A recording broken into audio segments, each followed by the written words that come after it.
Good evening and welcome to the Tuesday, May 9th, 2023 business meeting of the Olympia City Council. For the record, we have a quorum with Mayor Pro Tem Gilman and Councilmember Madrone excused, and Councilmember Payne will be joining us shortly. So at this time, I need a motion to approve tonight's agenda. So moved. Second. All in favor say aye. Aye. Opposed? All right, agenda is approved. Special recognition this evening, we have 4. So you're going to get to hear a lot of whereases, all right? So we're going to get right to it with item 2A, which is recognizing Olympia Heritage Month and review the 2023 Heritage Award nominations. We're going to start with the proclamation reading by Councilmember Nguyen, and then we'll turn the podium over to representatives from the Heritage Commission. Thank you, Mayor Selby.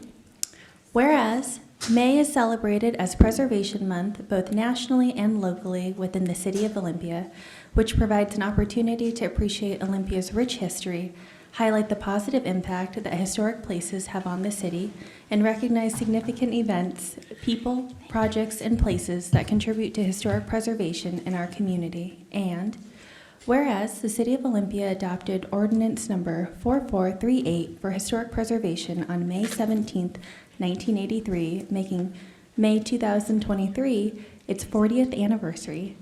And whereas adopting this ordinance honored that Olympia has its own important history, the recognition, enhancement, and continued use of properties with historical significance to the City of Olympia is beneficial in the interest of civic pride and the prosperity and general welfare of the city's inhabitants.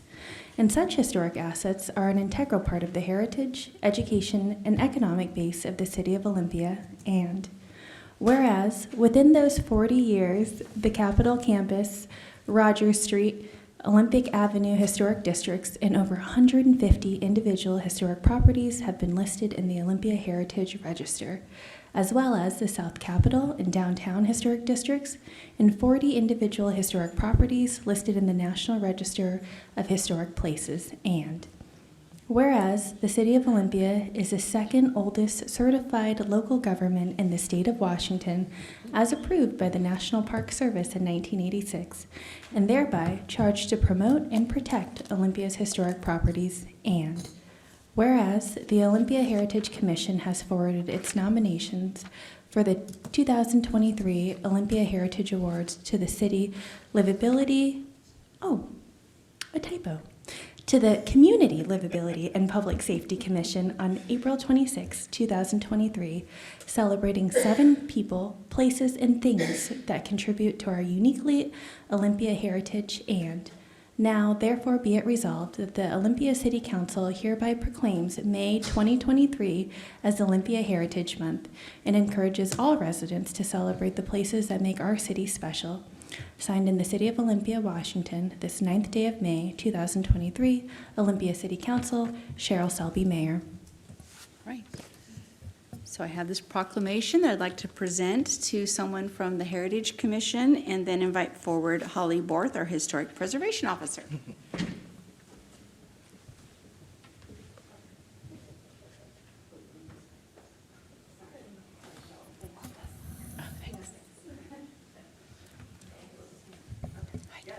We're a great dancing team.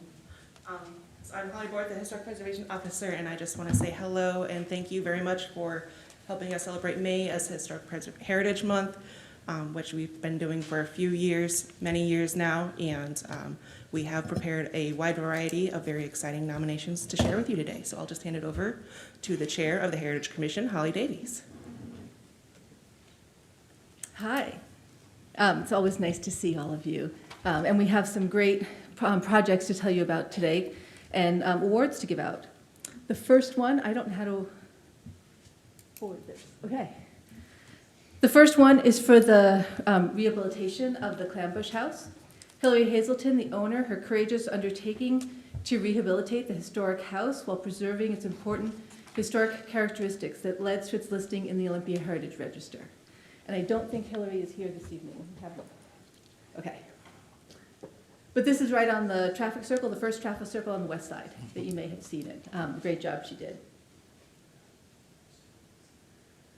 The second one is for a wonderful book, Blacks in Thurston County, the culmination of Dr. Thelma Jackson, Ed Eckley, and Jill Severin's inspiring work to uncover and educate the public about the experience of Blacks in Thurston County during the tumultuous times from 1950 to 1975, occurring nationwide by interviewing local residents in Thurston County and sharing their personal stories and experiences, bringing humanity and perspective to an important piece of our shared history.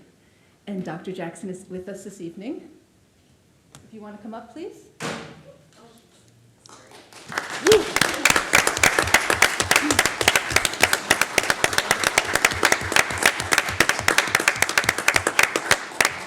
This award for you.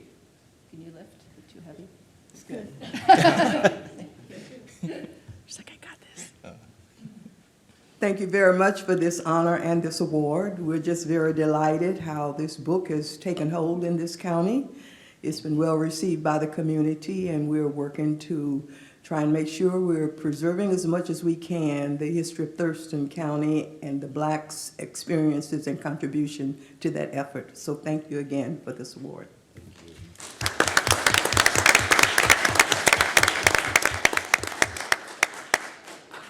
I've heard Dr. Jackson speak about her book. I recommend it to anyone when she's speaking to go listen. The next award is for KGY Radio Building. This was built in 1960 by the prominent Olympia-based architect Stacy Bennett, who is a protege of Joseph Wolob. The KGY building is an outstanding example of mid-century architecture, and the building owners have done an exceptional job of maintaining this important piece of architecture for 63 years while retaining and preserving its historic character and Bennett's imprint on the built environment in Olympia. And I believe that Nick is here.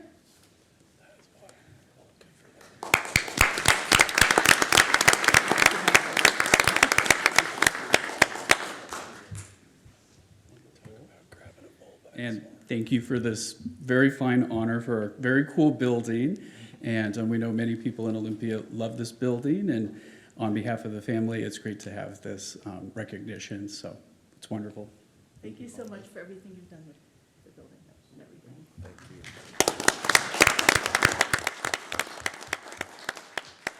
you. Our next award is for Person for James Maida.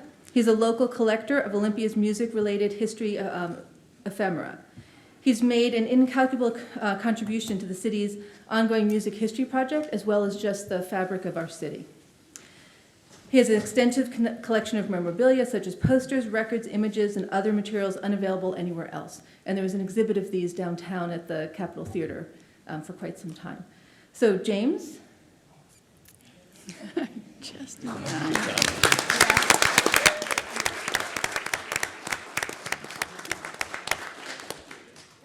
You want to say a word? Sure, I'll say. I'll just thank people. That's cool. Yeah. Hi, everybody. Thank you so much. This is unexpected. I just wanted to thank all the great things in Olympia that I've been interested for a long time. Things, the big stepping stones to making our town really great and have a great musical heritage. Places like the Evergreen Ballroom, things like that. Noleset Coffee House, things like that. Anyway, the local radio station, Chaos FM. What else is there? All kinds of things like that. David and Tony, Home, John Foster, all these great people, and all the amazing bands and people in this town that have made it such a great place for this kind of amazing history. Sorry, I just ran over here from work, so, and I don't even know if anything. Okay, awesome. Thank you folks so much. Really appreciate it.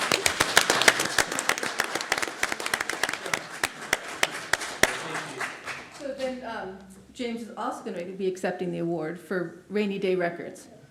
So in honor of its 50th year in business, Rainy Day Records has provided a gathering place for those with a shared music interest through many economic and social shifts and different types of musical shifts, what we listen to music on, since 1973, and has managed to remain a staple of city's music enthusiasts throughout it all. So thank you, James.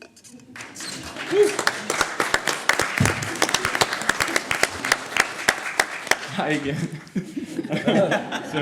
My name is James. I co-own Rainy Day Records with my friend Adam Hardaway, and he was too busy, unfortunately, to come. He does all the heavy lifting. I'm more of the spirit of the place, if you will. I do some stuff. But anyway, we're very grateful to the community for supporting us for so many years.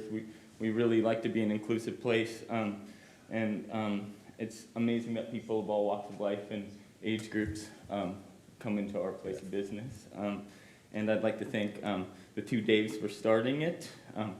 And we are the oldest record store in Western Washington, if not possibly the state.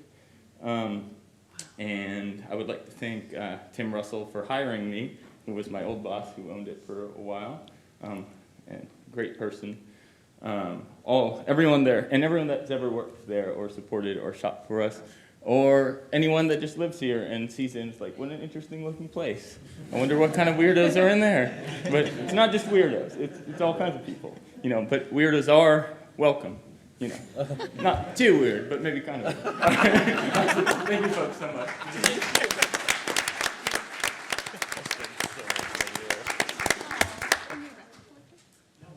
We do have a little bit of a music theme, partly with our Independence Music Project.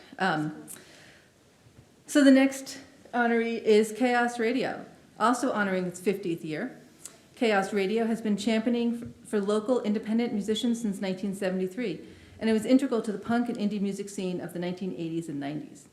Local residents from that time might recall their broadcasting newly formed band Nirvana and/or Kurt Cobain's solo acoustic performance, all cast by Chaos. So I believe I have John Hamilton here.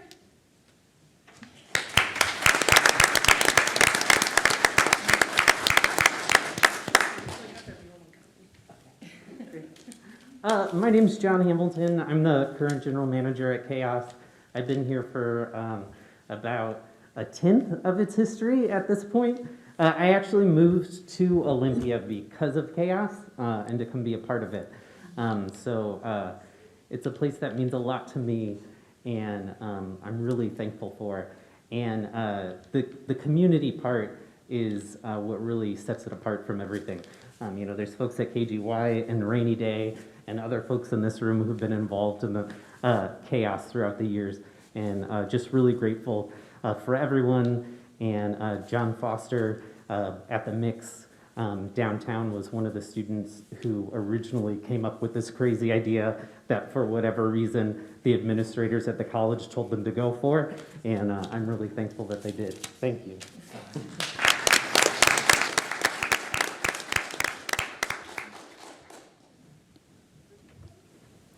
And our last honoree tonight is Joe Back. While not an Olympia native, his arrival to Olympia from Queens, New York proved remarkable as he became a mainstay of the stage around town, showcasing his incomparable talent for piano. He sadly passed away last year at the age of 100, but his memory will live on through our work in historic preservation to document and promote his work and the spaces in which he played. And tonight, we have Susan Patrick here to accept. And I should say, for those of you who aren't seeing this, these are bricks from downtown Olympia, when the streets used to be paved with bricks. So these were old bricks that at one point were dug up when they were repairing the roads. And so they've been engraved with the city seal and this one, of course, and the award honoree. Honor the past, enrich the future also. Well, on behalf of Joe, who was he was my teacher, then he was my friend, and then it was like he made me part of his family. And he was the most unusual music teacher I ever had. Instead of asking me if I was playing it right, he would always say, "Are you still having fun?" And I can guarantee you he did, until for his 100th birthday, he played a concert for us in his living room. And it ended with, "I'm old-fashioned." Thank you so much. And especially thank you on behalf of his family. And I know Joe's up there twinkling the keys.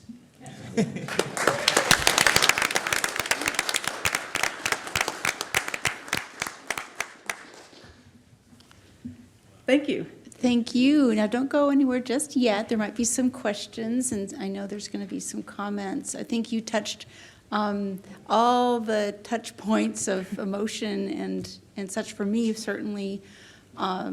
You know, I knew Joe, everybody knew Joe, and I think of the KGY building, last time I was there, I was being interviewed by Ken Balsley, and so we just lost him this year too, another treasure. And so, anyhow, I just want to thank the Heritage Commission and all the work and the support you get from Holly to bring these things forward to us. It's so important to have these touch points back into our community, so thank you. Anyone else? Councilmember Parsley? First, thank you for explaining what those bricks were. I was wondering if that was it. I appreciate that. When you listen to a presentation like this, you really get the depth of history across the board, across the people who made this city. So thank you. I appreciate that. And I would love to know where to get the book, Blacks in Thurston County. Oh, thank you. Thank you. Good answer. Sorry, we were talking about, we all have our own copies, but I think you were more interested in where we can purchase for our friends, yeah. Yep. For the public. The public, yeah. Councilmember Quinn? Partially for the people, yes. So we're a little bit privileged in Community Livability and Public Safety Committee, and we got a preview of all of the awards, so we're lucky in that way. I know some of myself and committee mates had some questions that I think the public might be interested in. And one, Heritage Awards. I know that in the past we have done a Heritage Awards, and I know awards were given before us just now. So if we could talk about that, if this is a sort of new Heritage Awards, or if there's an event that we can look forward to. And then also a question about, how do we share this out with our community? What does that look like? I'm sure our strategic communications person has something on that, but it is really, really special. And also the last few years, the Heritage Commission putting so much emphasis on looking outside of just buildings, right? They're special too, and they bring their stories as well. But really being creative about what does heritage mean, and who are we touching and looking to when we think of heritage in Olympia. So anything on that could be provided would be great. So I know that our Education Outreach Committee was working on an event, but I don't think they've been able to nail down the details for an event. We have gone back and forth in the past. There's been times when we've given out the awards here, other times at a separate event. If we do have a separate event, we'll certainly tell you about it. And Kelly, who's good communications, of course, City works on sharing with the public. All right, Councilmember Cooper. Thank you, Mayor Selby. What a great set of awardees. That is just phenomenal. It's so diverse and in so many corners of our community. It's just great to learn a little bit more about the musical history. Hat tip to Rainy Day for a lot of my checks over the years. And in particular, wonderful to see the KGY building recognized for what it is on our waterfront. And Dr. Jackson, thank you for bringing the amazing and difficult stories of Black people in Thurston County to the forefront so if we can read them. That's a valuable gift. Thank you. And Councilmember Payne. Yes, thank you so much, Holly, and thank you to the Heritage Commission for all of your work. This is honestly, for me, one of the highlights of getting to serve on the Community Livability and Public Safety Committee. This is my second time getting to go through this, and I look forward to seeing who's going to be awarded. There's always such amazing stories that go with every single awardee, and it's the fun part of getting to learn about the little fun facts about the city, which I love.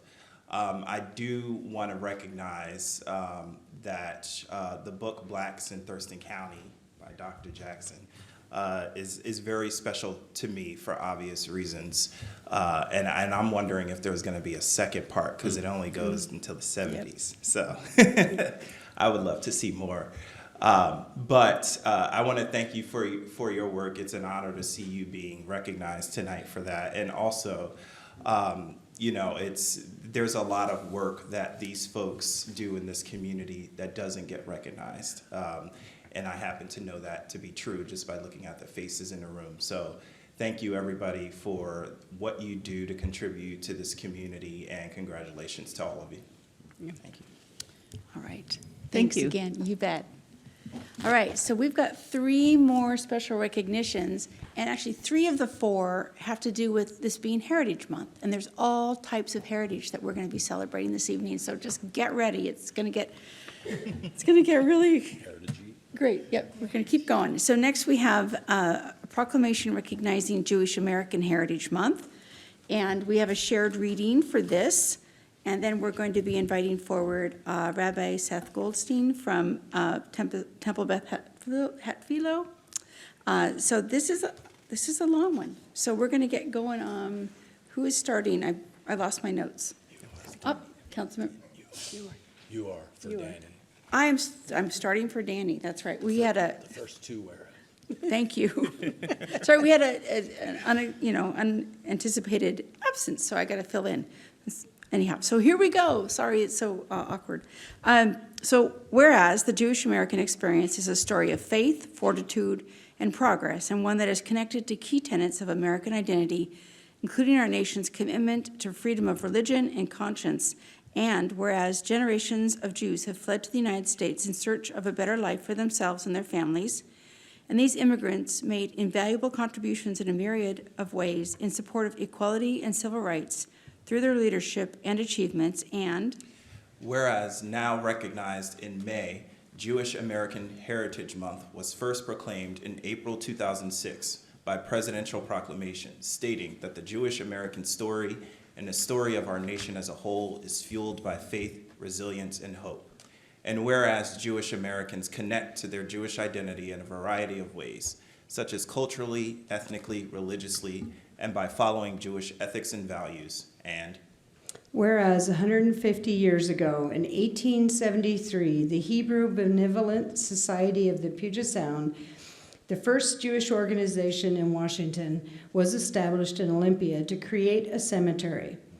The cemetery is still in use, and is the oldest Jewish cemetery in Washington. The Hebrew Benevolent Society was later absorbed by the Temple Hatfiloh, founded in 1937. TBH continues to be a growing and vibrant community, currently growing their footprint in downtown Olympia with their courtyard expansion project. And whereas Jewish Americans are racially, ethnically, socially, politically, and economically diverse, with approximately 12 to 15% of Jewish people in the United States being people of color, and whereas in recent years, Jewish Americans have increasingly experienced anti-Semitism, including but not limited to physical attacks, vandalism, verbal and physical harassment, and hateful comments posted on social media and other online platforms, and Whereas this month we honor Jewish Americans, past and present, whose experience and accomplishments are inextricably woven into the tapestry of our community, including places of worship such as Temple Beth Hatfiloh in Olympia. The temple serves as a center for Jewish life and is active in the greater community, pursuing the work of Tikkun Olam, which translates to repair of the world. Rabbi's going to tell me if I got that right. you did. Okay. By advocating for immigrant justice, engaging in environmental stewardships, and collaborating with Interfaith Works and other organizations, and now therefore be it resolved, the Olympia City Council does hereby proclaim the month of May 2023 as Jewish American Heritage Month in the city of Olympia, and encourages all Olympians to condemn anti-Semitism, hatred, and bigotry of any kind, to include Jewish Americans in all facets of civic life in our community, and join our Jewish community in the work of repairing the world. Signed in the city of Olympia, Washington, this 9th day of May 2023. Olympia City Council, Cheryl Selby, Mayor. And I'll direct you.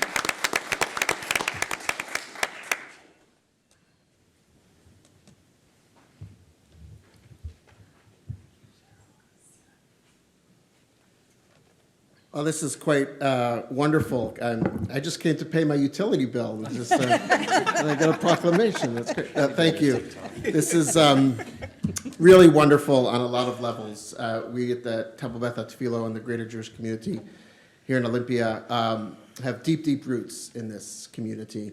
As was mentioned in the proclamation, the first Jewish residents of this area settled here in Olympia and have carried that tradition, and we feel deeply embedded, not just the rich, vibrant Jewish community we have here, but one that is deeply in the fabric of the greater community. And as we see that physically growing downtown, we're very excited about that, not just for ourselves, but for our entire community. And this is very meaningful, too, in the way because, as was mentioned, especially over these past few years, issues around anti-Semitism and Jews being targeted has been on the rise, and to know that we have the support of the community as well and allies across, that's really, really important to us, and we look forward to continuing to deepen those relationships. And delighted to accept this on behalf of myself and TBH, and beautiful pronunciation, everybody, and the Jewish community. And I'd love to also extend an invitation to you. This summer, we're going to be having a wonderful celebration as we dedicate our courtyard, as we celebrate the 150 years, and as we celebrate my 20th anniversary serving here in Olympia. So love to invite the council. You can bring the city manager too, and anybody else invited, and we'll let folks know about that. So thank you again for this recognition. Appreciate it. Thank you. And we look forward to getting a date and time for that invitation. July 23rd. July 23rd. July And the time is TBD, but I'll get that. So Okay, yeah, July 23rd. wonderful. Yeah, make sure you get an invitation to us. Any comments from the dais? Sure, Councilmember Payne. Yeah.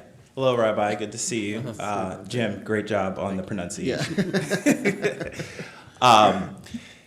It's always good to see you in the chambers. It's always good to see you out in the community. I think one of the great things for any clergy really is to really look at them and to see how they interact with people who are outside of their own faith communities. And I think you're somebody who does an excellent job at that. You're always present in the community. I just saw you at Arts Walk, for example. And so I think it's wonderful that you're an example of being that light to other communities around us and sharing that with the city of Olympia. So I appreciate your presence here, and thank you very much for all you do. Thank you. Thank you. And we'll go forth and help us repair the world, okay? Yeah, let's do it together. All right, thank you. All All right. That wasn't it. Next, we have item 2C, which is a proclamation recognizing Asian American, Native Hawaiian, and Pacific Islander Heritage Month. And I see we're well represented here. This is so exciting. So we're going to, again, do a joint reading. And this time, I'm going to make sure I know which part I'm supposed to read. I think, thanks. We are going to lead off, though, with Councilmember Cooper. Whereas in May, the United States recognizes and reflects on the sacrifices, contributions, and achievements made by generations of Asian Americans, Native Hawaiians, and Pacific Islanders in the storied history of our nation, and acknowledges the ongoing struggle to keep America's founding promise of a more perfect and more equal union, and Whereas Asian Pacific American Heritage Week was signed into law in 1978 to commemorate the date that the first Japanese immigrants arrived in the United States on May 7, 1843, and to recognize the contribution of Chinese workers to the Transcontinental Railroad, which was completed on May 10, 1869, and Whereas Asian Pacific American Heritage Week expanded into a full month in 1992 and is celebrated annually to recognize the historical and cultural contributions of these communities to American history, society, and culture. And whereas in 2000, Washington State Legislature declared the month of May as the Asian Pacific American Heritage Month in recognition of this population with representation from 48 Asian and Pacific Island nations in our state. And whereas these communities are an integral part of the beautiful diversity, history, and culture of Olympia, and their many achievements in areas such as arts, government, science, and technology embody the American experience. And whereas while we celebrate the achievements and contributions of Asian and Pacific Islanders that enrich our history, society, and culture, we must also acknowledge the structural discrimination and injustice that these communities have faced for generations throughout present day. And whereas Asian American, Native Hawaiian, and Pacific Islander Heritage Month provides the opportunity to elevate these communities and their roles in American history, and is a time to celebrate the advancement of civil rights and equal opportunity for all people. And whereas the City of Olympia is honored to partner with the Asian Pacific Islander Coalition of South Puget Sound to host an Asian Pacific American Heritage Month celebration on May 20th, 2023. And now therefore be it resolved that the Olympia City Council does hereby proclaim May 2023 as Asian American, Native Hawaiian, and Pacific Islander American Heritage Month in the City of Olympia, and reaffirms the city's commitment to supporting and standing with Asian Americans, Native Hawaiians, and Pacific Islanders, and encourage all Olympians to observe, recognize, and celebrate the culture, heritage, and contributions of these communities to our country, our state, and our city. Signed in the City of Olympia, Washington, this 9th day of May, 2023, Olympia City Council, Cheryl Selby, Mayor. And yes. And so I want to invite forward Lynn Crowley.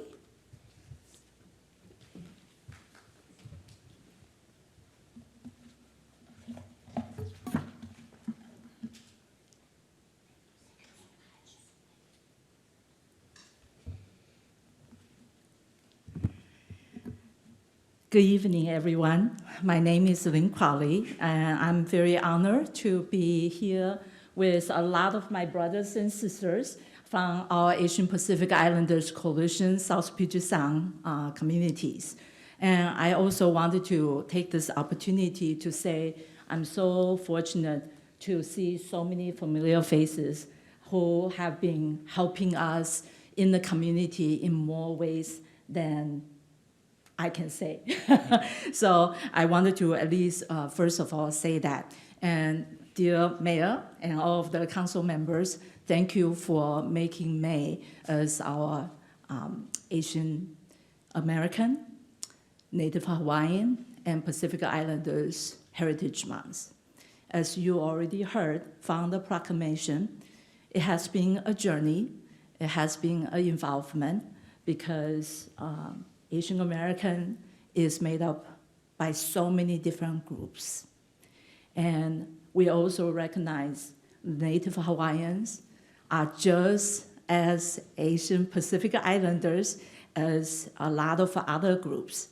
So it's no surprise that it become part of the AAPI communities.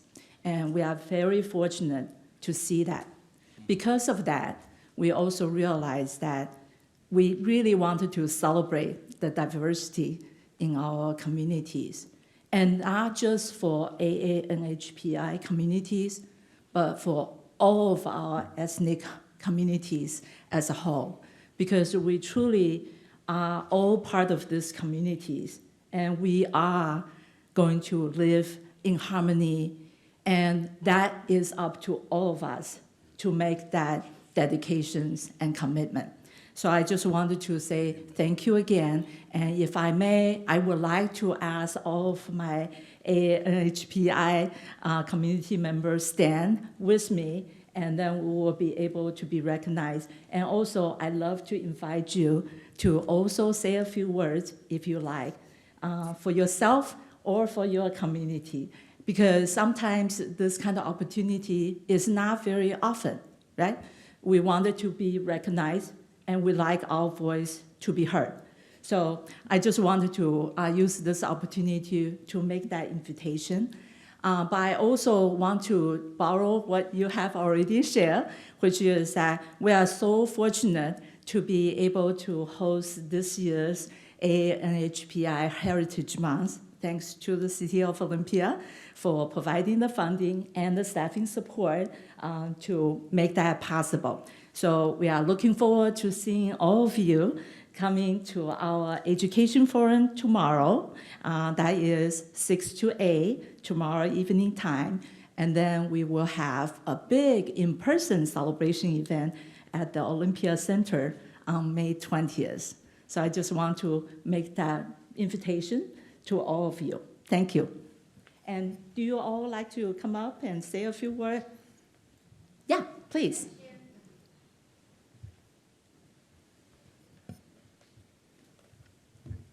I'm Rose Gunderson. I'm an immigrant from Hong Kong.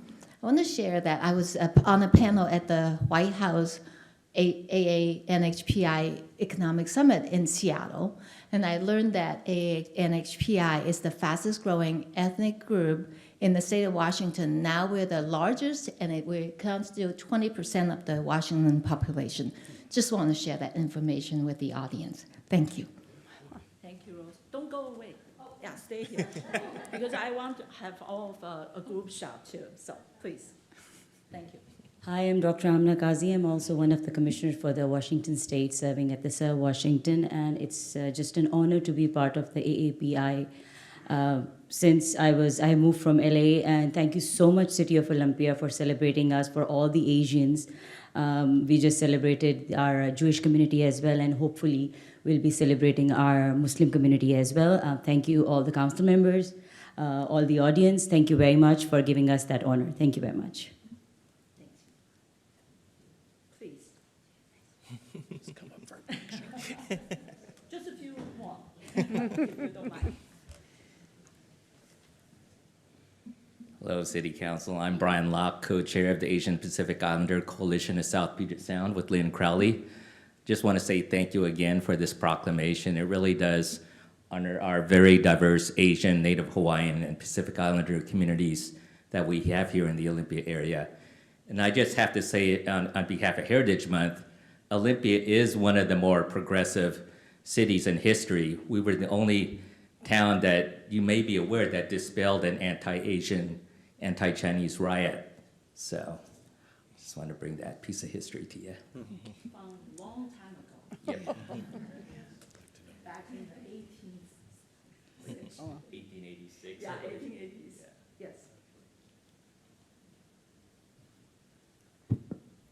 Good evening, everyone. I'm Genevieve Canseco Chan, and I just want to say I'm a very proud Filipino American and also community member of Olympia.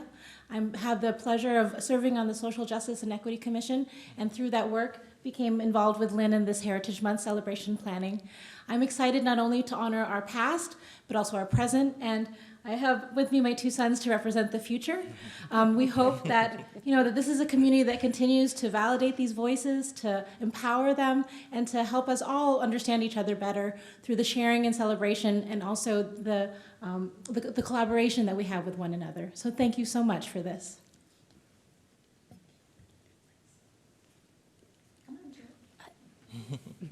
Don't be shy.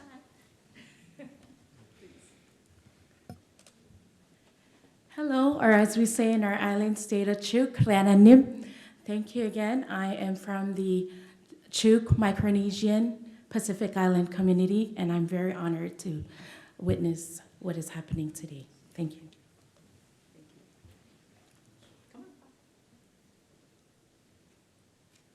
Okay, hi.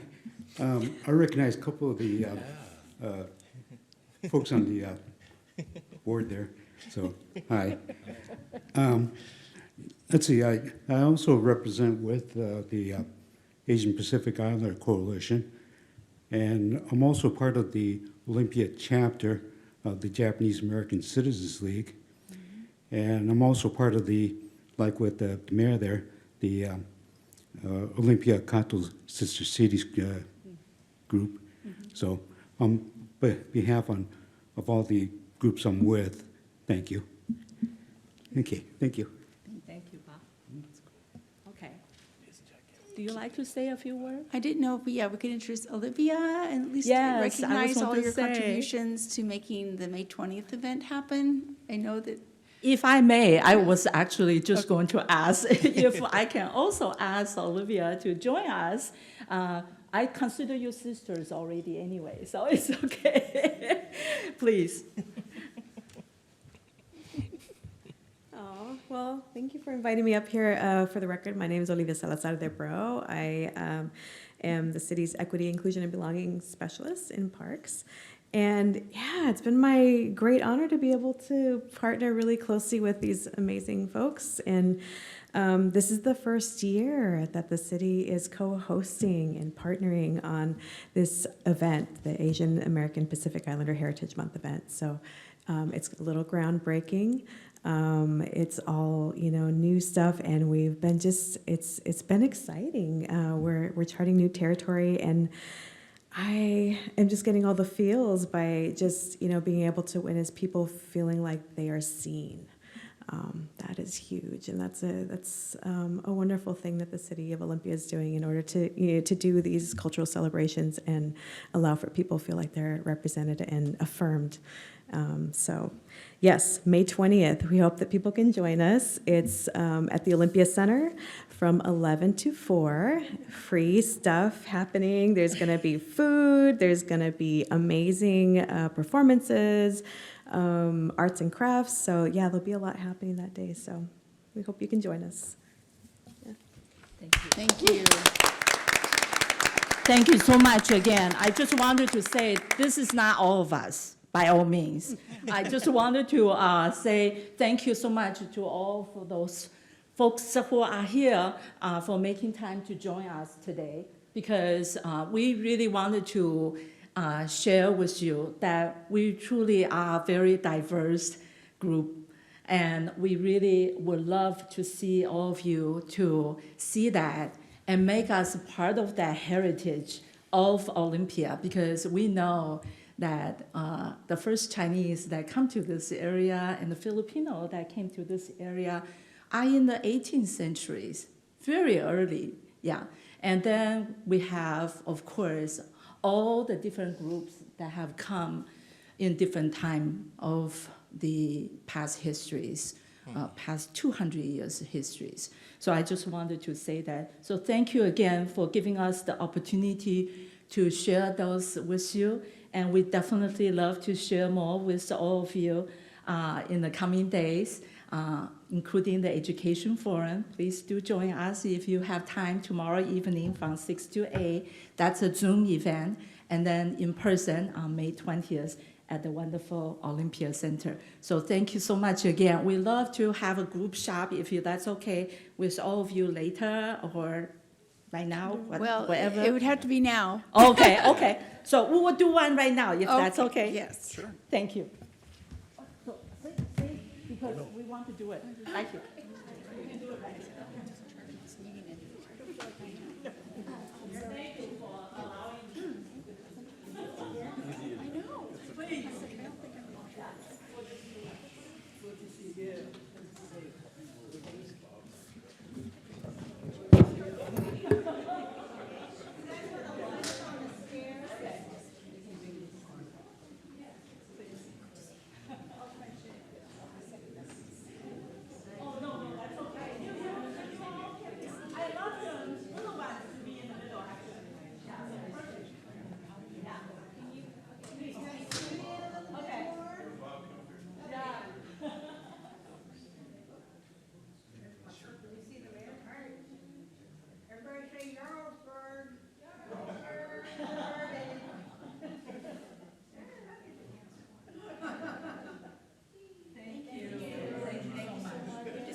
And we have a lot of these flyers right outside, so if you like to take some with you, please feel free to do so. Thank you. Charles, the other business item going to be long? The childcare one? Is it, Oh, no, well, I'll let you. I can just read it real quick. Okay. We don't have to talk. Yep, there you go. All right, so we're going to get back on track here with item 2D, which is a proclamation recognizing Provider Appreciation Day, and I have Councilmember Cooper ready to read that proclamation, and then I will make sure it gets to the Child Care Action Council, which brought this forward to, for our attention tonight, but there's nobody here to receive the proclamation, so we'll just have a reading.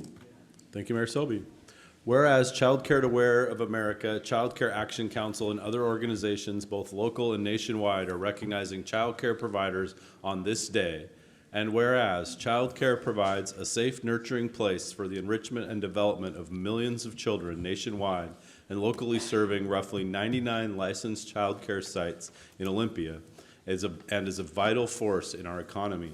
And whereas the pandemic illuminated how indispensable child care providers are for the well-being of the economic security of Washington's young children, families, and communities. And whereas child care programs, which are mostly small businesses run and staffed predominantly by women, are still recovering from health and financial hardships stemming from the pandemic, while they have continued to meet the needs of families and provided untold amounts of support during and after the pandemic. And whereas Washington State recognizes that child care has been a lifeline for families, communities, and the economy, and as such has provided much needed support to providers to help sustain the viability of child care by increasing subsidy rates, providing much needed supplies during the pandemic, passing the Fair Start for Kids Act, and increasing mental health considerations for providers, children, and families. And whereas our future depends on the quality of early childhood experiences provided to young people today,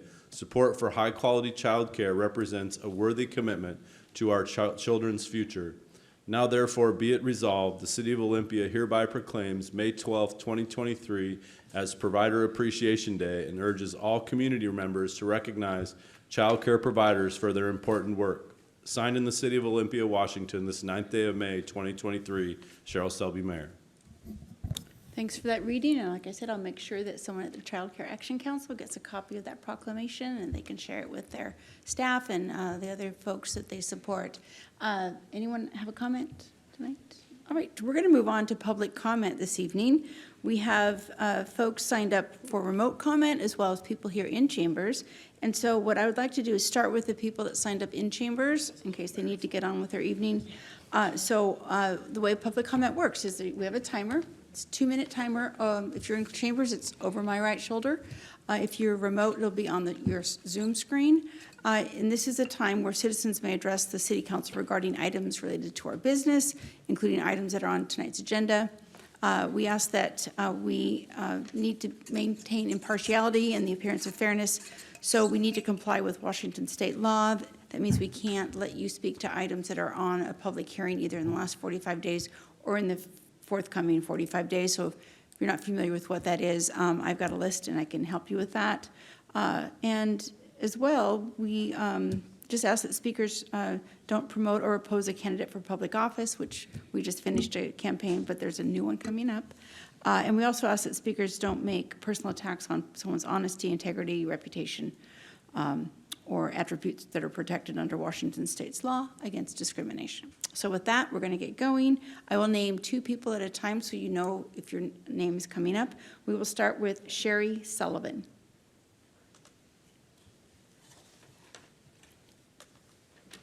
Hello, good evening. What a great opportunity to hear all those awards and to feel like we're part of the groups supporting diversity and equity in this community.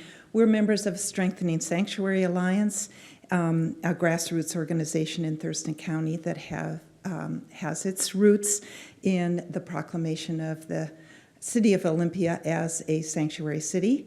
We took the name and our goal and purpose from that declaration, asking what does sanctuary mean? What does it look like, and how can we support and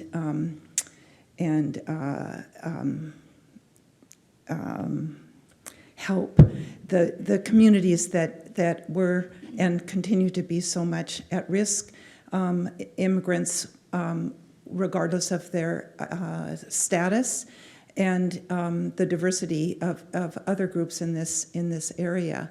For the past 7 years, we've been working on different issues on different fronts and with different activities, and we've culminated now in a present project, which is actually upstairs, the Uncaged Art exhibit, which I want to invite you all and encourage you to attend. It's held in this council in this building for the month of May. And its final showing will be June 2nd. There will be a opportunity every Friday from 4:30 to 6 to view the exhibit, and a presentation each week. On Friday, we had the opening and a fabulous presentation by the founder of the art exhibit, and over 50 people participated. Thank you. And next, I think that's Ann next to you. Yes, so next we have Ann Fischel. Fischel. Fischel. Yes, my name is Ann Fischel, and like Sherry, I'm a member of Strengthening Sanctuary Alliance. And I just want to echo what Sherry said, that I vividly remember December 2016, when this council read the proclamation that made Olympia a sanctuary city. That was incredibly powerful, and ever since then, and that was also our beginning.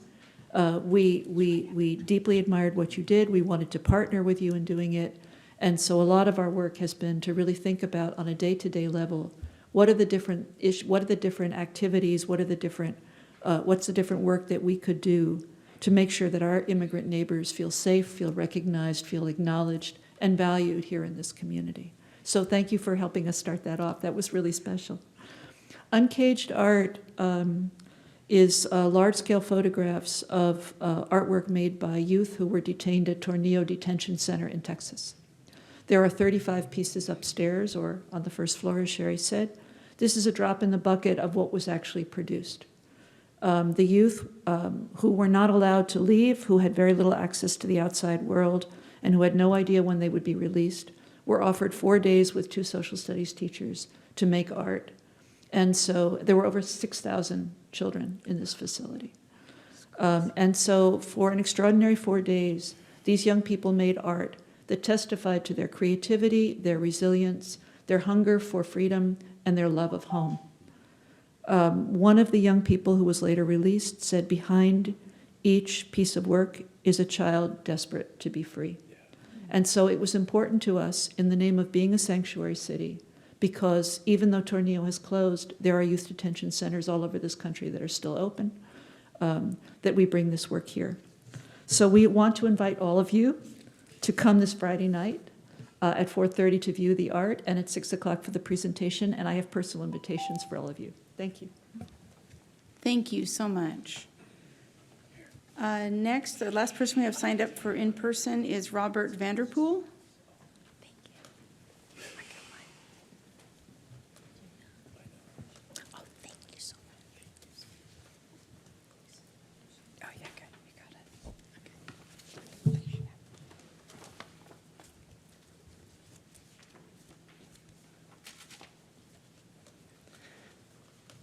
I like the vibes tonight. It's very positive. In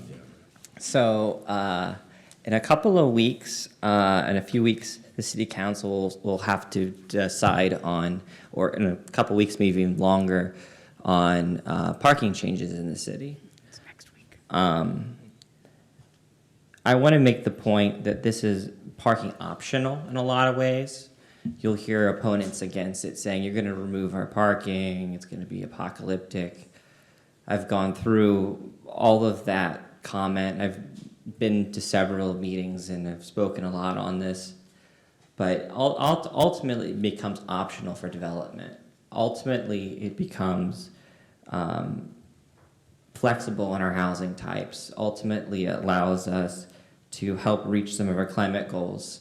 Ultimately, it allows us to have safer streets because we don't have to rely on cars as much. Ultimately, it becomes more walkable cities. And ultimately, it's going to take time, even once it's implemented. Here in downtown, there's a zero minimum requirement, and there's still developments being built with parking. And, and some of these changes are going to hopefully include the handicap requirement, so that will be included in there. And so I'm just in a couple of weeks or a month or so, whenever those decisions come up, I just wanted to say that I'm for that and that it is an important thing. Thank you. Thank you. So that it concludes in-person public comment for this evening. We're going to move on to our remote commenters, and I'll give 2 names so you can be queued. It takes a little bit longer to get people across the internet into our room. So we're going to start with Walter Jorgensen, followed by Judy Barden. Walter is traveling.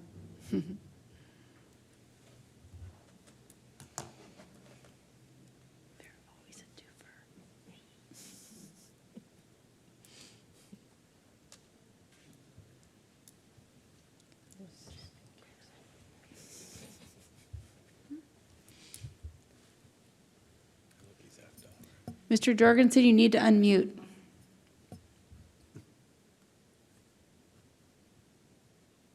How about now? We can hear you now. Okay, good. Hi, I am Walt Jorgensen. I own property in Olympia. Some of us have questioned the abrupt change in policy that strips much new development of any minimum requirement to provide parking, not on street parking, but on site parking. Parking on the same private property as the housing structure. Earlier this year, I participated in the Sierra Club's challenge to not drive for a week. I chose to walk and take the bus. The latter being a relatively new experience for me, certainly as a major means of transportation. It took a long time, especially the transferring, and I regretted taking as much stuff with me as I did at first, even with my backpack. It's hard to imagine this being a viable alternative for someone with kids and or bags of groceries. But here's my main point for tonight. I'm going to join the Sierra Club's Don't Drive for a Week challenge again this year, with September last year. And of course, you, the council, should avail yourself of this experience so that you can approach your decisions for others with a visceral understanding of what it means to have to take the bus or some other mode of transportation other than driving. But even more important, I believe you should take the practical step of conducting your own experiment. Before you're looking at multiple permit applications to build sizable residential structures with no parking, let your renters citizens help you collect some empirical data. Ask the residents of several larger buildings if they would try not driving for a week, simulating not having a car. See how it works out for them before you allow developers to commit themselves to plans under your new rules. Testing hypotheses is a standard scientific process, and facts can be friendly things. Thank you. Thank you. Next, we have Judy Barden, followed by William Jernigan.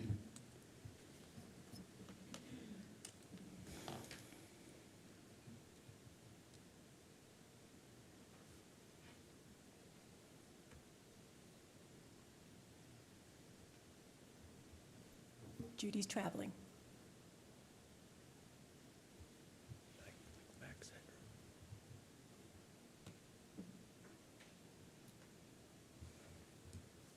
Hi. Good planning policies are formulated by data, response to public input, and research into experience of other municipalities. The present proposal on parking regulations headed for your review has none of these elements. No study has been done of residential parking availability that varies greatly by neighborhood. Some streets in Olympia only have parking on one side of the street, and that side is already parked up. Many streets have no sidewalks to walk to buses. Units in older, close-in neighborhoods often lack garages or driveways. Other areas have ample parking with two-car garages, big driveways, and sidewalks. Parking requirements should be tailored by parking capacity. Over 100 people commented to the Planning Commission on the proposed parking regulations. 2/3 of the comments were seriously opposed to the ordinance, but people's comments and experience have largely been ignored. The proposed regulation will require no parking minimums for any residential unit, yet no research has been done on the experience of other cities similar in size to Olympia with 0 parking requirements. The proposal goes far beyond staff's recommendation for parking reduction. It seems Olympia is about to launch into an unresearched experiment in parking whose effects will be cumulative and probably seriously affect the quality of life of many residents. Please design a regulation that is more realistic and evaluates parking capacity. Thank you for the opportunity to speak tonight. Thank you. Next, I have William Jernigan, followed by Beverly Bassett. William is traveling.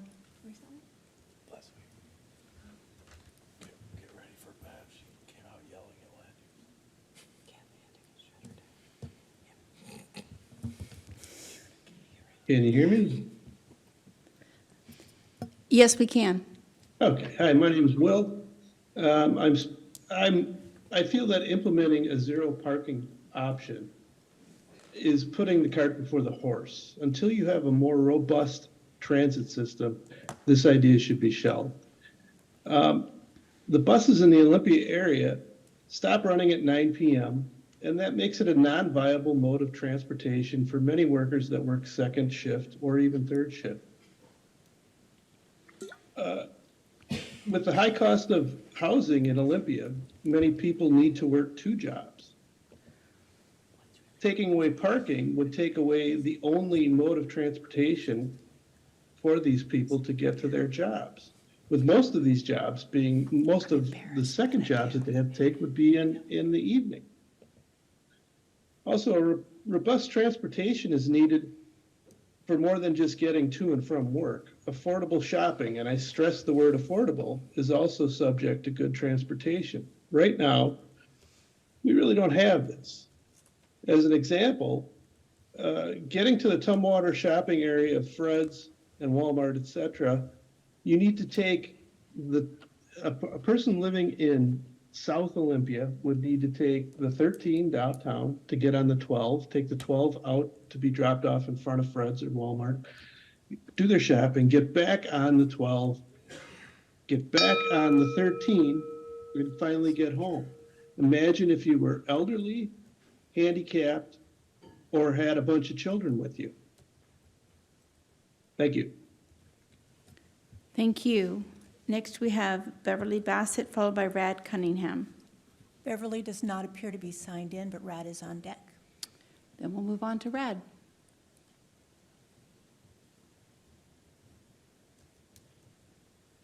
Rad is traveling.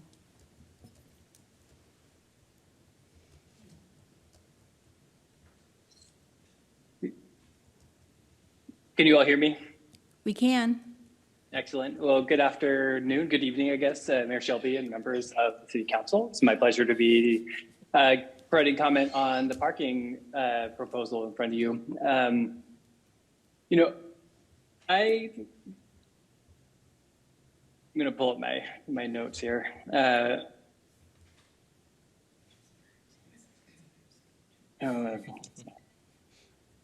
Okay, so my name is Rad Cunningham. I'm a recently retired planning commissioner, a parent of 2, and a climate epidemiologist. And I want to say that parking minimums are attacks on our future. They're attacks on our affordable housing future, attacks on our desired transportation future, and attacks on the equitable and livable world we want to leave to our children. Kaylee Shen from the Olympia High School said in the Thurston Climate Mitigation Plan, "It is no longer enough to change our lifestyles. We need to be changing our communities." And I want to talk about equity a little bit. So Disability Rights Washington says that Black, Indigenous, and people of color, immigrants, poor people, seniors, and the disabled are much less likely to have a driver's license or access to a car, and are more likely to be transit reliant. They also say that 1/4 of Washingtonians don't drive. Add that 1/4 of Washingtonians to people to the 0 and 1 car families, and you have a constituency that is significantly overserved by our parking minimums. And as a climate change epidemiologist, I also want to say that we want to meet the goals of the Paris Accord. And in order to do that, we need to start planning cities of our future. And electric cars are only going to get us so far. And just a note on affordability.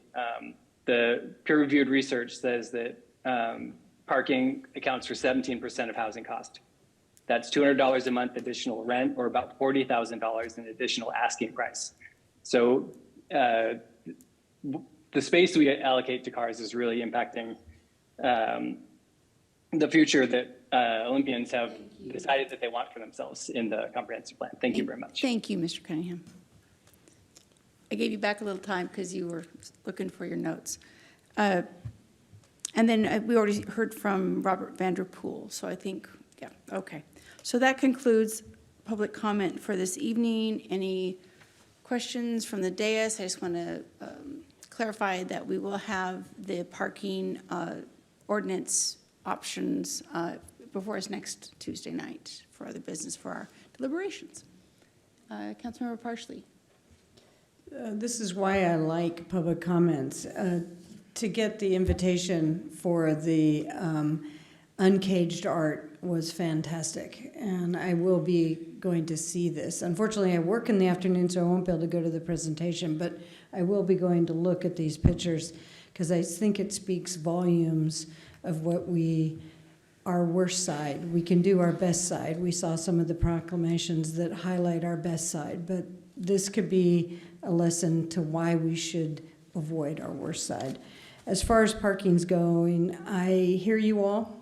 I will be doing my work on it, and we're going to be hearing it next week, and I'll save my comments for that night. All right, any other comments tonight? All right, seeing none, we're going to move forward. At this time, I need a motion to approve tonight's consent calendar. So moved. Second. Any questions, comments, or polls this evening? I didn't hear any earlier, so, all right.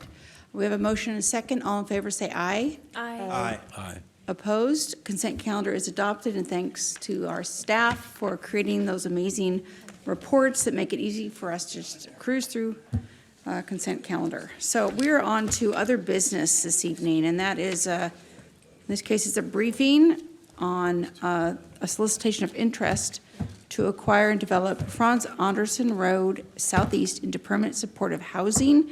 At this point, I'd like to invite forward Jacinda Stelches. Did I pronounce that right?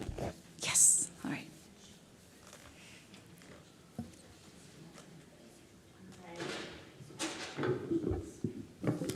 Jacinda Stelches with Housing and Homeless Response. It's my first time doing a presentation with you all, so please be kind. It seems like straightforward, right? You just click and it does its thing. So just giving you all an update, a briefing on our Franz Anderson Road Permanent Supportive Housing Project. Voila, okay. So just a little bit of just general housing background. So in Thurston County, I think you all are aware, I'm not sure how aware the public is, we are in a process of our housing element, updating our housing element with the comprehensive plan. So this information is generated with that in mind. So looking at housing and the need for housing in Thurston County, again, you know, by 2045, we are looking at a minimum of a little over 34,400 units needed. Of those, approximately 12,000 in City of Olympia. Furthermore, countywide, 10,415 will be needed for households whose income is at 30% or below of area median income. Just as an example, 30% of area median income for a one-person household is $21,200 annually. Take that one step further, we are looking at needing approximately 3,200 units of permanent supportive housing, and I will cover what that is in a little bit here. So with those numbers in mind, Franz Anderson Road. So a little reminder, spring of last year, the City of Olympia and Thurston County partnered to purchase this property on Franz Anderson Road. The property that we are talking about is on the west side of the road, so that's about 4.4 acres, and it will be used for permanent supportive housing. Before we get too far into the presentation, wanted again to call everyone's attention to key characteristics of permanent supportive housing. So this is housing intended for very low income individuals, people who have disabling behavioral or physical health conditions. The permanent supportive housing model operates under a low barrier entry.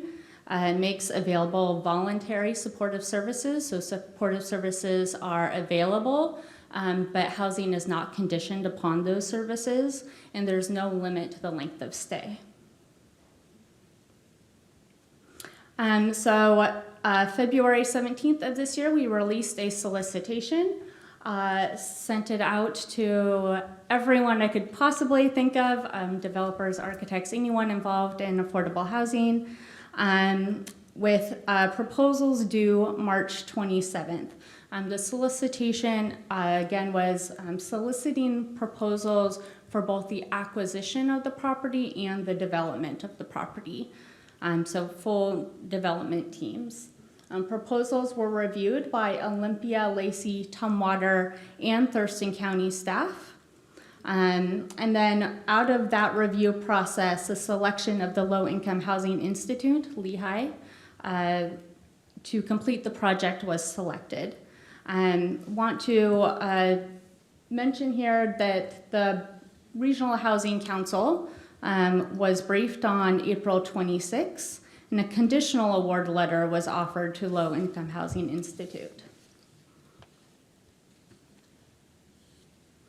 A few details about Lehigh's proposal. So they are proposing, and again, we're in the early stages here, 35 studios, 35 one-bedrooms. Again, the target population is low income or extremely low income, 30% or below area median income. Lehigh will use coordinated entry. That is how individuals are placed into housing in our community. They will prioritize people relocated from the state's right-of-way safety initiative.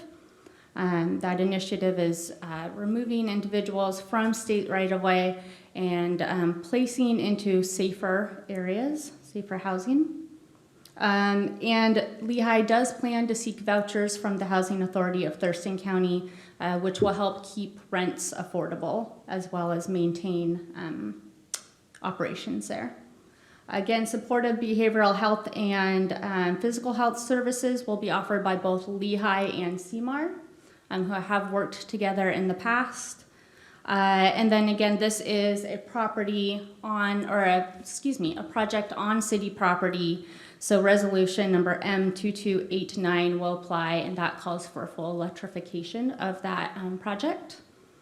And then construction is anticipated at this point to begin in late 2024 with about an 18-month construction period, so concluding in early 2026. This is, this is Unity Commons, so this is not the project they are proposing, but wanted to give everyone a visual of some of the work that Lehigh has done in our community. Down the street, we also have Billy Frank Jr. Place. And I wanted to also call attention to the fact that this is a regional project. So this is a project that City of Olympia and Thurston County, again, partnered to purchase. City of Olympia is a property owner. Olympia and the state have invested approximately $250,000 to bring utilities closer to the property, which again reduces some of the costs that Lehigh will spend to develop it into permanent supportive housing. Our public works staff has done some amazing work on those on-site improvements and working with subcontractors, to bring those to the site. This is a project that's supported by the Regional Housing Council, which was formed in January 2021, I believe. This is a project that City of Lacey, City of Tumwater, and Thurston County are all contributing funds, approximately $6.7 million to. Some of those funds are American Rescue Plan Act funds. City of Olympia will be the regional project lead as we are the property owner legally, and we put out the solicitation. And it's anticipated at this point that we will also disperse regional funding, that $6.7 million, so that there's just one partner that is managing that funding and keeping the other regional partners in the loop. So this is a first project of this kind and this scale to emerge from the Regional Housing Council, which is really exciting. Yeah, yes. Lots of excitement, and also it's a very important and very big project. So next steps, working on executing a purchase and sale agreement with Lehigh. And then we're moving into supporting Lehigh as they move forward in rounding out their financing stack. They do anticipate pursuing Housing Trust Fund and low-income housing tax credits this summer and fall. And then we will also be engaging with them around the design, permitting, construction, lease up, working, going back to design, working on making sure that that property and what is produced is going to meet the needs of those tenants, as well as making sure that some of our other overlapping goals, like climate mitigation efforts, are layered in there. Questions? Great first time. You nailed it. Very clear. Great graphics. It's all good. Okay. So, any questions from the council? Councilmember Partially, then Councilmember Payne. You did great. Very good. Thank you. How much, if this is going to be for state right away, how much is the state part of this? Because I know the governor talked about it and the legislature earmarked some of the money for this. So this same property, we have the east side, which is where the tiny home village will occur, and that project has the state rights of way money in that project for operations and for some of the bringing the utilities down was from the state. The west side here, where permanent supportive housing, it was included in the county's proposal to the state as kind of a next step in housing, but they don't have any direct funding from the Rights of Way initiative in that project. Okay, thank you. Well done again. Thank you. And Councilmember Payne. Hi, Jacinda. Hi. Great job. My question was similar. It was about the finances. So I see it's $28.2 million for construction. There's $6.7 million from the county in Lacey and Tumwater, but I was just wondering about the remainder of those dollars. Yes. Looks like they're going to be accruing through next year potentially. So where are those dollars coming from? Yes, that's a very great question. So typically in projects such as this, local funding, whether that be the American Rescue Plan Act funding, which is one-time funding, or other local capital sources are what we call first in, and then those are leveraged by the state. So this summer, we do anticipate that Lehigh may or may not submit, an application for our local home fund RFP that will be coming up. They have indicated that, again, that they will go for Housing Trust Fund money. That is coming up September. And then they will round out kind of public financing, or they will attempt, they have to put in an application with low-income housing tax credits, the 9% program. And then they will also have a traditional mortgage holder, a bank or private financing in it as well. And then our team is really great, and Darian's just fabulous at any gaps that come up in projects. We look for where can we fill them. So we're always keeping an eye on all the Department of Commerce RFPs and anything else that we might be able to grab more money for our projects locally. Thank you, and congratulations on making it through your first presentation. We're not that bad, right? No, not at all. Although Not at there's all. 2 of us missing. No. I'm just kidding. They're scary. Councilmember Cooper. Thank you, Mayor Selby. Masterful gap filling. That's what our staff do. It's very good. Can you just talk a little bit about the phase 2 of this property after we are, theoretically done using a mitigation site soon to be built next door, and how you see those projects playing off of each other? Yes, so I do want to make clear that the tiny home village is a separate project, so that would be occurring on the east side, the parcel on the east side. This one that we're talking about today is on the west side, so this is something that will remain, and it will remain affordable, again, because it's city property. So I would guess, in perpetuity is what we have aimed for. So yeah, the permanent supportive housing will remain there and affordable. And then on the east side, the tiny home village, excuse me. I don't know if that timeline I think was around 3 years that we've communicated to the state that would be up and operating. And then ideally, as Lehigh moves forward, the goal and the intent is for those in the tiny home village to have a more permanent place of residence literally across the street. Yeah, I think, so it sounds like you're saying that there will be an RFP for the east side when we're done using it for a tiny home village to build housing there. I'm sorry, yes. And let me just follow up, because now that I've got you on the same page, to me, I just wonder about making sure the site plan for the whole site is done before Lehigh starts developing one side of it. Yes, so the second phase, thank you, I'm understanding where you're going now, I apologize. The second phase of the development, so the solicitation did ask for phase 1, which is a permanent supportive housing, as well as a proposition for what could be done on that east parcel when the tiny home village is dismantled and no longer operating. So at this point, Lehigh is partnering with Shelter Resources Incorporated, and the proposal has been a workforce development project. Of course, that's going to be several years out.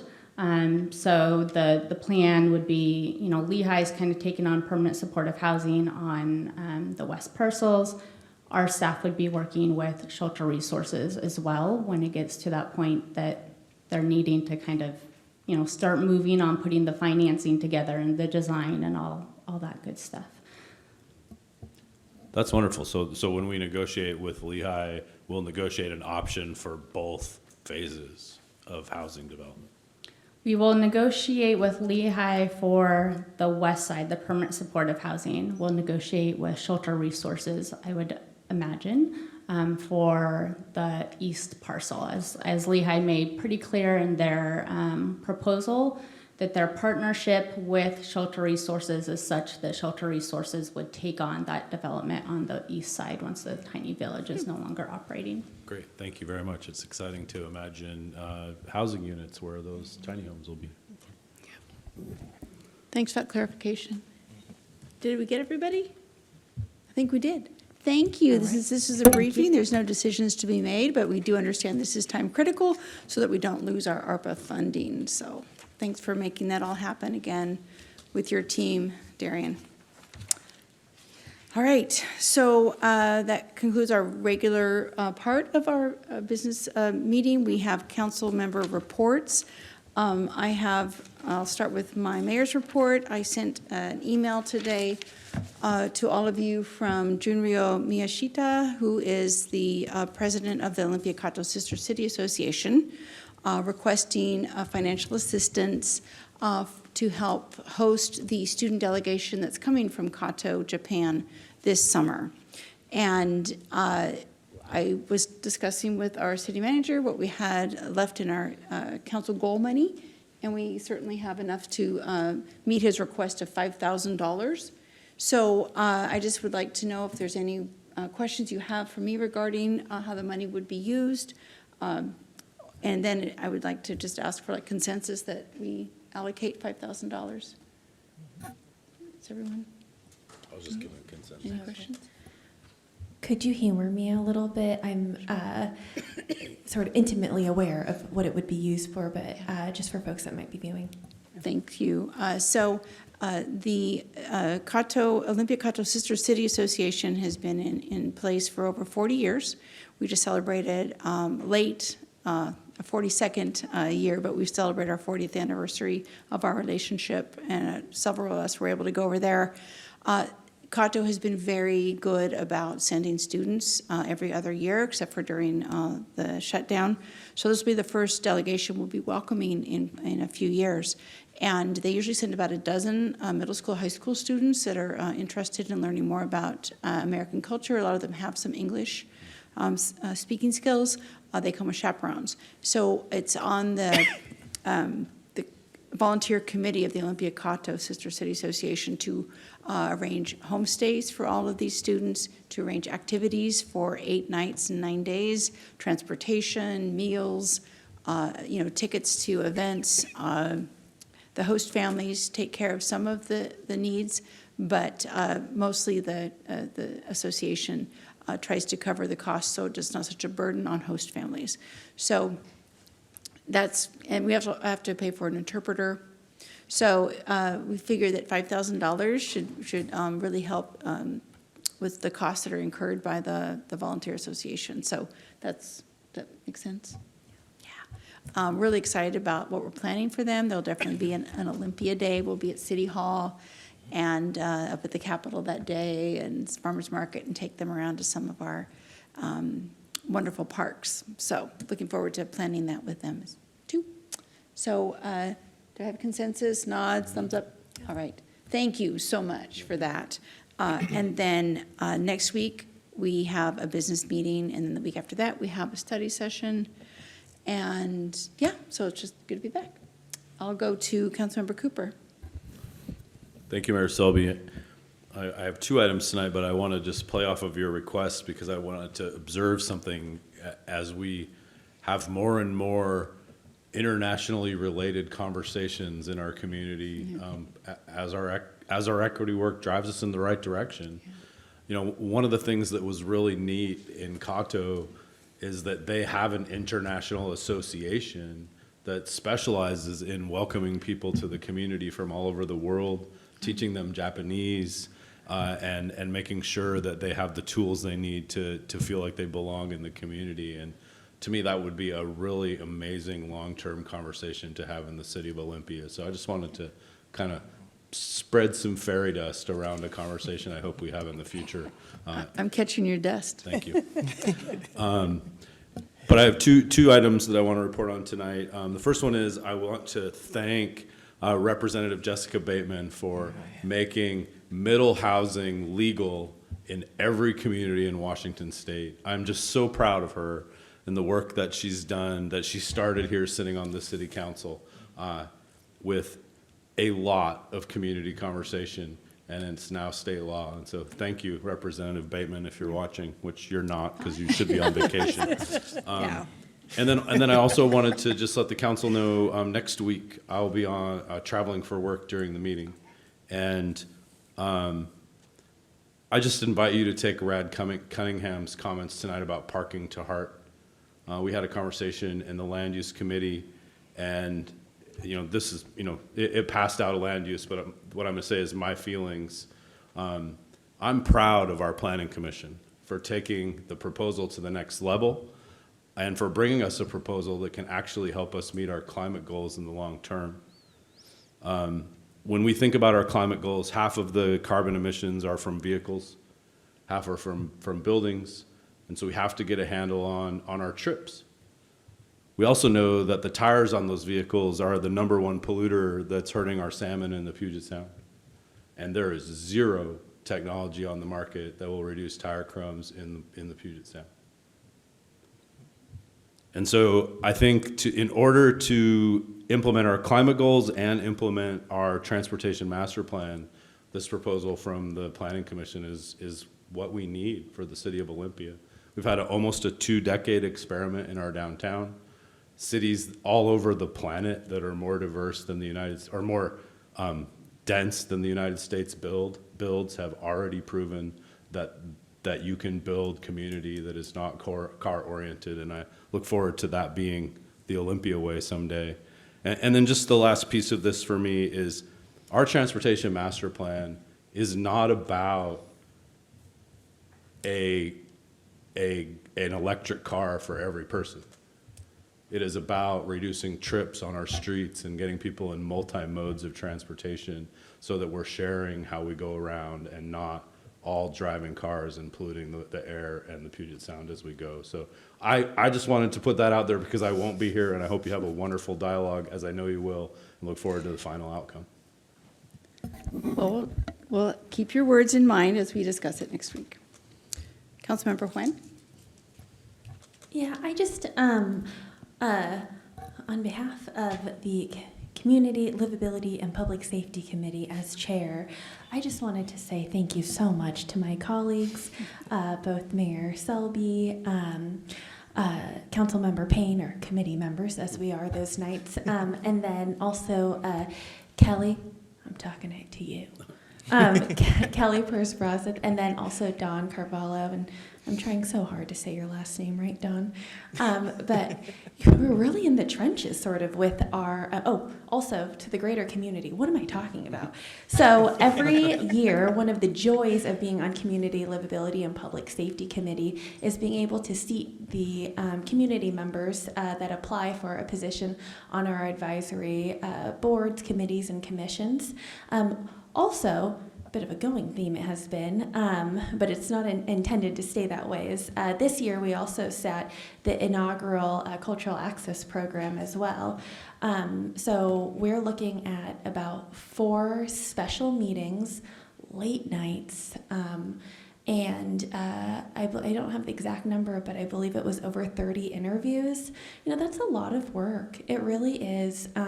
It's actually less work for us and more work for Don and Kelly, if that's all right to say. A lot of coordinating, making sure everyone's here.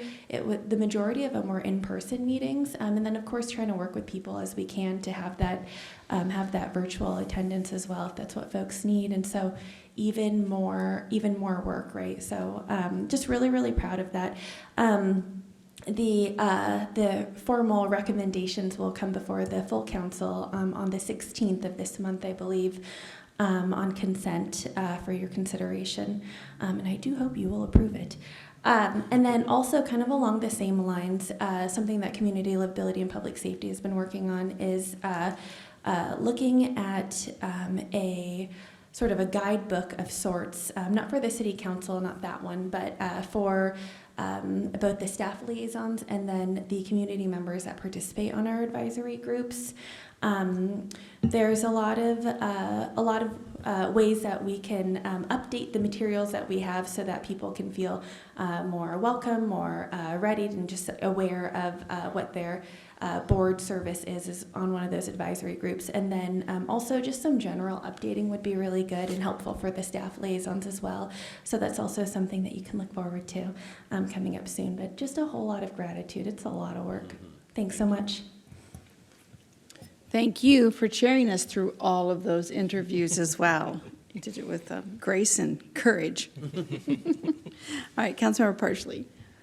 I just have to chime in and say the Committee on Community, Livability, and Public Safety, you guys rock. I know how hard you guys do work, and I know how hard Kelly and the staff works to get all this done, because that's how we get the information we need to make good decisions, is to get these advisory committees seated, I guess is the right word. So thank you. I only have one thing to report, and that's the Joint Animal Service Commission meeting. We had 2 important things covered. The first was, many of you have heard about the 147 cats that were found on one property of a cat hoarder. Good news, almost all of them are out into foster or rescue, which is a Herculean effort by our animal services, because they were way above capacity at 290 animals with all those animals in there. They've already arranged neutering, spaying, and they have kittens that are about 38 of them from varying ages, too young to have their eyes open to ready to go home, hopefully soon. And I'm just super proud of the Animal Service and Sarah Hawk's guidance as the executive director. Without her, I'm not sure how we would have handled that, and I just want to give her gratitude. The second piece we got was a little more eye-opening, and the city manager has already gotten this. The building condition report is not good. It is actually worse than the police department in Lacey, with as it's put, animal services undersized and functioning poorly. 21% space is needed more right now, with 41% more needed in the next 5 to 10 years. Soft costs for the improvements is around 30%. That's, getting cages and so forth, and 7% are fixtures because some of these are from 1970s. We did get the sewer done, but as they were getting the sewer fixed, we had a whole pipe burst in the kitchen, which is where they prepare all the food for the animals, and we had to get that fixed, if that gives you any indication. The interim costs are expected just to make the building habitable, sounds familiar to our jail, at $500,000 all the way up to $5.8 million, with essential repairs needed within 2023-2024 of $500,000. The recommendation is that this building and the service gets over 2.5 acres, and it's not really possible on the current property because we are actually tasked, because of being part of the county, that we need to be able to take not just dogs and cats, but farm animals and exotics, and we do not have the space. So the expected costs for a new building is $20 million to $24 million if we stay on property, which is not expected, or 22 to 26 with property costs. I bring this up because we are one of 4 jurisdictions that are responsible for paying for this, and essentially this building is in really bad shape. And we will need to do something at least to get through 2026 at this point, even in the best case scenario, building something. We just heard about our property on Franz Anderson and how long it's gonna take to get a building built. We are probably looking at the same thing. And it's gonna also cause the Joint Animal Service Commission to have a hard talk about what is the future structure, governance structure of this? Are the cities going to back out and contract with a 501c3 nonprofit, which will be the owner? There's a lot of big conversations coming. And just for those who want to know, I talked to Aaron B. Miller, and we are already having JazzCom come and discuss assessments and budget. In July, we will now be adding that to that portion of our agenda. Thanks for that uplifting news. Question, Councilmember Cooper. Sorry, I can't see my green light. I'm just curious, is the property that the Animal Services is on considered an asset of Animal Services, or is it just a general piece of the City of Lacey's property inventory? Well, I guess how would it be? Probably Lacey is my guess, because Lacey took this on when we were dealing with Lot and so forth as one of their possible things. But I have some ideas. That property is in Martin Way, and we just had the Martin Way corridor plan presented to us at our last work session.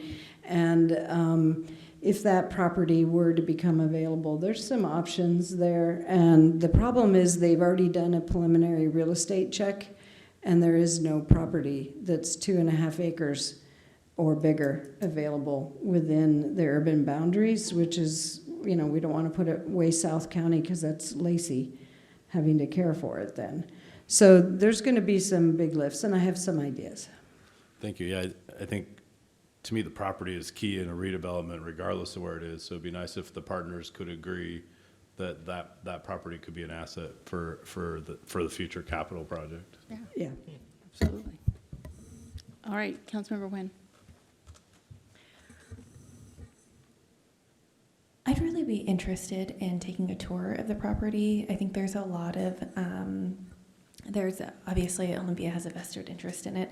I also, not to diminish it by any means, but I can walk down the street and find, a special pot of money I'd like to sprinkle all over town, So for me, I really need to see it. Whenever there's a land use issue, I need to see the land. Same with, in order to understand the complications over at our former jail site, I do need to see it. So, of course, I could always reach out to the executive director myself, though if there's any interest for colleagues here, as well as on the executive team, I think it'd be nice to kind of get us together to go for a tour. That'd be nice. I think that would be excellent. We could show you the multicolored floors and how many places they've had to repair it.